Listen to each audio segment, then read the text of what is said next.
sebagainya. Termasuk dalam bab ni kita nak bagi peringatan duk suka tahzir mentahzir. Sama juga tahzir mentahzir kerja ulama, bukan kerja orang awam. Ni baru belajar sikit, tak banyak pun, tak apa nak faham lagi manhaj. So dah kata orang tu dah tak sunnah, orang ni dah bid'ah dan sebagainya. Nanti dulu, mahlan, sabar dulu, sabar. Sebab kadang-kadang bila kita terlampau sangat, hak tu jadi hulu, melampau. So bila dalam mana-mana kumpulan sekalipun, bila ada hulu, hancur. Ala halakal mutanatti'un, 3 kali Nabi sebut, celaka orang yang melampau. Celaka orang yang melampau dan celaka orang yang melampau. Dia ada kena-mengena tahzir bahawa akidah dia tak betul. Nanti dulu kau tu siapa? Akidah kau betul tak? Kau ngaji habis dah akidah? Betul. Kita betul ni ngaji habis dah belum? Usul salasah habis dah belum?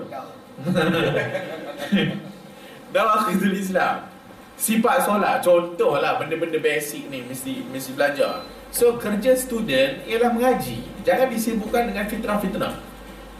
Ni ngaji ni orang nafsu kita senantiasa suka kepada syubhat.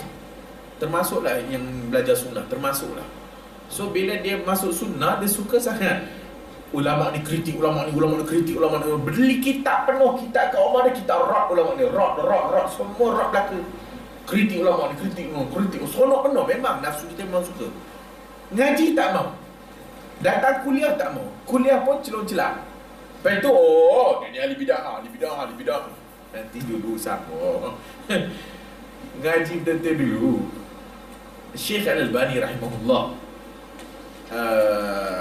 Syekh Al-Albani sendiri menyatakan dalam masalah tahzir kaedahnya ada. Ada sunnah, ada kaedah. Kita ni bukan agama macam sufi ya. Ikut suka-suka je. Kita ada kaedah kita. Dan para ulama telah buat dah pun kaedah dah cantik dah. Cuma kita tak ada nak ngaji, tak sampai lagi bab tu. Tu yang duk tak habis. Yang ustaz ngaji pun haram nak tegur anak murid. Kan? Tu pun masalah juga kadang-kadang.